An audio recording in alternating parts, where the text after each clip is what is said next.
All the reports that are coming out and you're reading, all of the discussions that you're hearing from Darvin Ham, I think this Lakers thing is basically exactly where we're going to be come starting the season. That means Pat Bev and Russell Westbrook, they're going to be teammates. There is a new report that just came out, and Mark Stein reported this.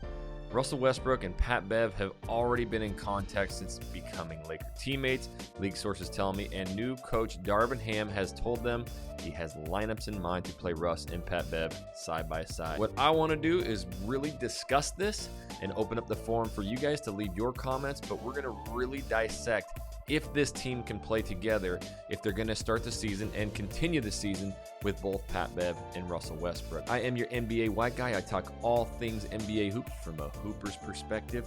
And if you like that kind of content, then make sure you are tapping the subscribe button and you click the bell so you're notified every time I do a new video.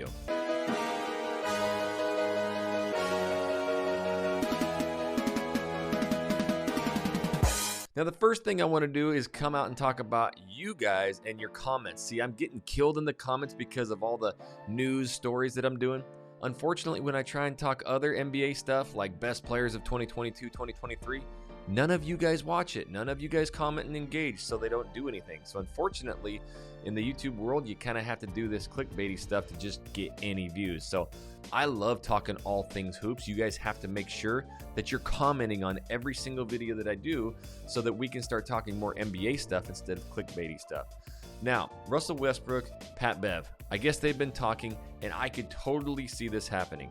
Pat Beverly, if you've listened to any of those interviews, and the ones that he had especially just a month or two ago with Stephen A. Smith, where he said, I just want to win. He literally screamed at Stephen A. and said, I just want to win and I don't care. And if that means making up a relationship with Westbrook, I see it happening. Now, I've been on this bandwagon of making trades, but I just really don't think it's going to happen. Now, I think Indiana, Utah, some of these teams are just kind of like, you know what? We really don't have to right now.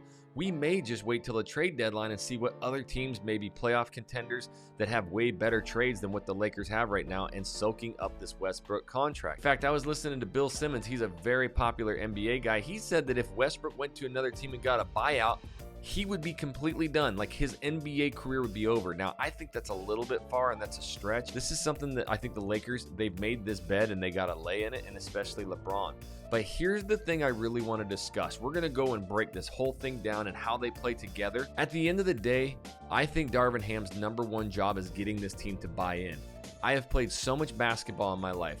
The best team that I ever played on, believe it or not, was my freshman high school team. We had a coach that I literally would have died for. We went 21-0. We were the only team in that high school history to ever have an undefeated season. And to this day, he's still one of my best friends, father figures, and I literally would have killed for him. That is the kind of thing that can really change a season, is getting a coach who has all the respect and earns the respect in the locker room. If you lose it, you're done. I don't care how good of a team you have, it's over. And I've played on teams just like that. This is something that Darvin Ham, I love his toughness, and everything that he's saying is correct. He's staying out of the limelight. He's just saying, you know what? I got a team. I love it. And we're going to win games. Like, that's what he has to do. And I hope he's really making that a goal of the season to get guys like Anthony Davis and LeBron to lock in. What's the most beneficial thing you can have on a team? Tim Duncan buying in, Tom Brady buying in. If LeBron James buys in, the whole team's going to play. In fact, I'm the biggest LeBron James fan there is, and I am so sick and tired of him, moping his head and pointing fingers. Honestly, LeBron, you're the GOAT, you're the king. Get a little bit more momentum going in your game. Play a little bit harder, play less minutes, and play more defense. The team will follow you. And if you got a guy like Pat Bev and you got a guy like Westbrook, and these dudes play together and they become dogs, you've got a team. Let's talk about this. But before I do, if you would, make sure that you guys are hitting that like button and you're subscribing. 97% of my views are coming from non-subscribers, so that means you guys aren't hitting it. And if you comment down below, I always bring your guys' comments up on the screen as well, so it's a platform for you. Pat Bev and Westbrook, they have a history of beef together. There's so many videos and things out there of those two just getting after it. Now, again, if I talk about a hooper's perspective, I've played a lot of basketball, and when I went across town to that arch rival high school and played them, I wanted to kill them. I wanted to beat them. I wanted to ruin their lives. I literally wanted to beat them by 60 points, and I hated them. But then come summertime in AAU, and I was on the same team with them, they were my boys. They were my brothers. I would have died for them. I would have killed for them. That is the way that sports work. Now, a lot of people who sit back and have never played a sport, they don't get this. And a lot of the talk that comes out is from people who've never played the game. And so I do think, honestly, when I really digest this, Pat Bev probably has been reaching out to Westbrook because he's a winner. And he said he wants to win. And he says, look, dog, if we're doing this, we got to play together. And we got to be the most aggressive backcourt that the NBA's ever seen. And I love it. Westbrook's got an engine unlike any other human in the NBA. He's the most athletic point guard probably ever, maybe a Derrick Rose. You guys comment down below who you think. But there's really no excuse to Westbrook not giving you a full effort both offensively and defensively. Pat Bev, I saw him at a camp actually in Houston. I stood next to him. I'm 6'3". You know, he's right there, but he's 6'1". He was a little bit shorter. And the dude was playing scrimmage there. And what was he doing with high school kids and all these middle school kids? Screaming at him to get the ball out. That's what the Lakers have got to do. If they're going to run with a backcourt that small, they got to be running and gunning. But there's one of your biggest problems that we're going to run into is that after a made bucket last year, LeBron would get the ball, he would dribble up across the court, everybody would stare at him. All of a sudden, there's 7 seconds left, and he's jacking something up from 40 feet. It's got to change. We got to be running and gunning. If they're going to make a bucket, great. Grab it out of the net, kick it out, run down the court, go get a layup, and then play full court D. We got to have this kind of mentality, and they can win a lot of games. Now, during the regular season, they're probably not going to be doing too much of that, you know, and they obviously need to. But this is where it brings in some of the younger players. You guys have been talking really highly on JTA. That's Juan Toscano Anderson.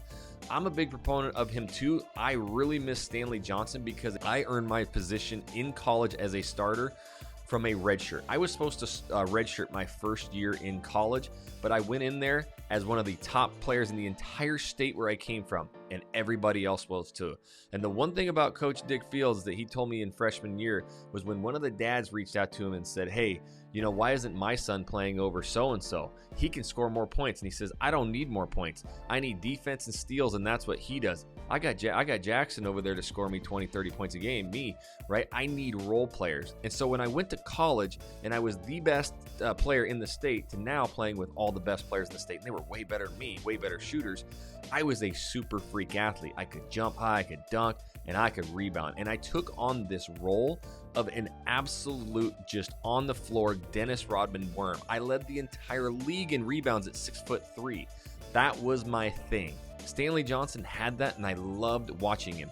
This is something about like Birdman. Some of these dudes that just come in, they don't mind getting dunked on. I love JaVale McGee. I really, really miss him at the center position because they give you all the effort, and one block, one charge, it can literally change the entire game. So I loved having a Stanley Johnson and his efforts, and you guys have been big and high on, you know, Juan Toscano, and all his minutes got taken up. I just don't see him making the 7-8 man rotation, and I hope that I'm wrong, because those are the kind of energy players that we need, especially during the regular season, to just get us to the postseason. Now, this is the thing that we need to debate. If the Lakers go into this season with exactly the roster that they have right now, what's the starting 5? This is the scary thing. Is AD going to be out and be a 4? They're going to run a 4-out, 1-in offense. So you've got to have a big man down there. Does this mean that AD is going to finish at the 5 like they say? I don't know. You can't go too small, because if you have Pat Bev and Westbrook, neither one of them is 6'4". I know they say that Pat Bev's a 3-and-D, but he got torched by Luka. So anybody that's 6'7", 6'8", whatever, like, you know, these guys just can't guard them. And so if you have those two players, now you got LeBron, and you're really trying to extend his minutes. He's not going to be playing defense. I really hope he just catches a new gear this year. I'm telling you right now, if he plays defense and shows effort, the whole team will change. I can guarantee it. And that's going to come from Darvin, and that's going to come from LeBron. But other than that, you know, you got guys. I think I'm super, super high on Kendrick Nunn. But again, he is tiny. I think he's only 6 foot. But at least he's a bucket. Now, if you look at past backcourts, like back in the day with the Wizards, when you had John Wall and you had Bradley Beal, none of those dudes, you know, 6'2", maybe 6'3", but they were walking buckets and they ran the floor. And I mean, these dudes, you know, each in a night would average 25, 30 points. So they had a lot of points coming from those dudes. You're not going to get a ton of buckets from Westbrook and from Pat Bev. Now, Westbrook's been able to obviously average over 20-something points, but we saw it just didn't work in the Lakers' offensive scheme last year. So what are they going to do? I think that's for Westbrook. If we can get him out into the fast break a lot, Pat Bev get these steals, kick it to him, that's really going to ignite the bench. And if these two players high-five one time in a game from a play, it's over. Watch out. They're going to get excited. So I am kind of excited to see that, but they're tiny. This means that I think Austin Reaves has to have a season. And last year, I was loving the confidence that he was getting on the defensive end and shooting the ball, hitting game winners. When you earn that respect from LeBron, it's all over right there. I think he can slip in and play almost a Caruso role, but better shooter. He may not be as good of a defender as Caruso, but he is a way better shooter. So I think Austin Reaves can have himself a year. But now you got AD and LeBron. So that means AD is going to be playing your 5. If you're going to bring in one of these other centers, Bryant and the other guys slipping my mind right now, but they haven't proven themselves. So they're going to go with the 5. That means AD's at the 4. That means LeBron's at the 3. That leaves 2 players. Is it Pat Bev and is it Westbrook? Now you're tiny and you're not getting a ton of scoring out of that. And they keep saying 3 and D on Pat Bev. But if you look at his overall career statistics, he's never really averaged more than 8 points a game. So, yes, he can knock down the 3, and he shoots it pretty effectively and efficiently. And we've all seen what happens when you play with LeBron James. Usually people have their career years if they accept their role, like Westbrook didn't. And so this is something that maybe Pat Bev steps up and starts shooting, 4, 5, 6 threes a game, and then, has those hustle plays on defense. But it's probably going to have to be some kind of come off the bench with Pat Bev type thing, but you just traded for him. So this is the confusing part from, just an NBA fan and a Laker fan and a LeBron fan. It's like the Lakers traded for Pat Bev. That means they don't want to just play him 15 minutes a game. They really got to play him in minutes, and he's a winner. He's going to want to play. And going down the stretch, you've got those 2 players, and there's not a lot of scoring. You do not have to guard Westbrook outside the 3-point line. And so this could bring up more problems where they're just sitting there staring at LeBron James the whole time, and they can double him and they can really double team AD, and it causes a mess. So I'm just interested on how this is going to work. I do think if those 2 players get together, mesh, they become great teammates and they hustle, it could be a scary team. I'm talking scary defensive team and up and down. And like I mentioned, we got to get the full court press going, and we got to be running and gunning. This could be like an old Phoenix Suns team, with Steve Nash, and go down there and just shoot. We ain't got a lot of shooters, but at least go up and get layups and buckets. But we got to be moving like crazy. So this obviously is a little bit more wear and tear on LeBron, but this could also, allow some of those bench players to come in, keep that mentality and that speed up. This is why young teams, again, if you've played basketball, you'll understand like the Memphis Grizzlies per se, or like the Jazz back in the day before they traded their whole team. They would win so many regular season games because they were just so young.